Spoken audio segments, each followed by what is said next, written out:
አዎ እንደዚህ ኮስተር ብላችሁ ራሳችሁን አታስከብሩ። በቃ ቦይሱ የኔ አይደለም ያንተ ነው። ቦይሱ አንተ ነህ ያስቀመጥከው። አንተ አድርግ ያልከን ነበር ስናደርግ የነበረው። ሄርሜላ ቤትም የሄድኩት ለሄርሜላ እንደዛ የነገርኳት እንዲቆርጥላትና አንተ እውነት ወደ ሩቲ እንደተመለስ እንድታምን ነበር እንደዛ አድርግ ያልከኝ። አንተ አድርግ ያልከኝ ነገር ነው ያደረኩት በማለት እንግዲህ ኤፍሬም ቦይሱ የነሱ እንዳልሆነ ፎቶ እንደተቀነባበረ አሁንም የፈለጋችሁትን ነገር አቀነባብራችሁ ማምጣት ትችላላችሁ። እውነቱ ያለው እኛ ጋር ነው። እኛ ምንም ያደረግነው አንተ እንደዚህ እንድትሆን ያደረግነው ነገር የለም። አንተ ነህ ወደኔ መተክ ይቅርታ አድርግልኝ አብረን እንኑር ያልከው አንተ ነህ። ኤፍሬምም ደግሞ ራሱ መልስ መመለስ ያለበትም መልሷል። መኪና ለምንድን ነው የምትነዳለት? ለምንድን ነው እንደዚህ የምትሆነው ብሎ ብዙ ሰዎች እኔ ላይ ቁጣ ሲያነሱ ነበረ። ግን አንተ አድርግ ያልከኝ ነበር ሳድርግ የነበረው። አንተ ከልጄና ከሚስቴ ጋር መኖር እፈልጋለሁ ከጎኔ ኡን ስትለኝ ነው ከጎንክ የሆንኩት በማለት እንግዲህ እውነቱን መልሰዋል። እንግዲህ እነዛ ማፈሪያዎች አፍሮ ተመልሰዋል ማለት ነው። እንግዲህ ሩቲ ላይ ጥፋቱን ወይም ደግሞ ያውን አብርሃም የታማበበትን ነገር ሩቲ ላይ ለመለጠፍ ብዙ ሙከራዎችን አድርገዋል።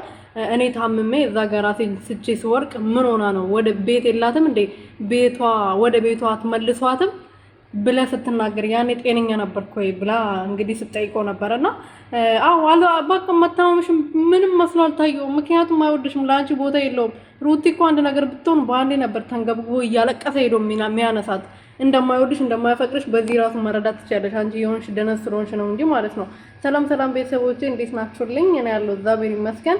በያላችሁበት ሰላማችሁ ብትትርፍርፍ ይበልልኝ። ለዚህ ቤት ለዚህ ቻናል አዲስ የሆናችሁ ሰብስክራይብ፣ ሼር፣ ላይክ እያደረጋችሁ ቤተሰብ እንድትሆኑ በትህትና እየጠየቅኩኝ እኔ የሚገርመኝ ማለት ነው አቤል እንግዲህ እስከዛሬ ያ ሁሉ መተት ምናምን ሲባል ከሄርሜላ ጋር ነበረም አይደለም? ሁላችንም እያየን ነበር አይደለም? ከሄርሜላ ጋር የነበሩት እንግዲህ ቡዜና ዴቭ ነበሩ። ዛሬ ደግሞ እንግዲህ ያው ወደዚህ ተገልብጦ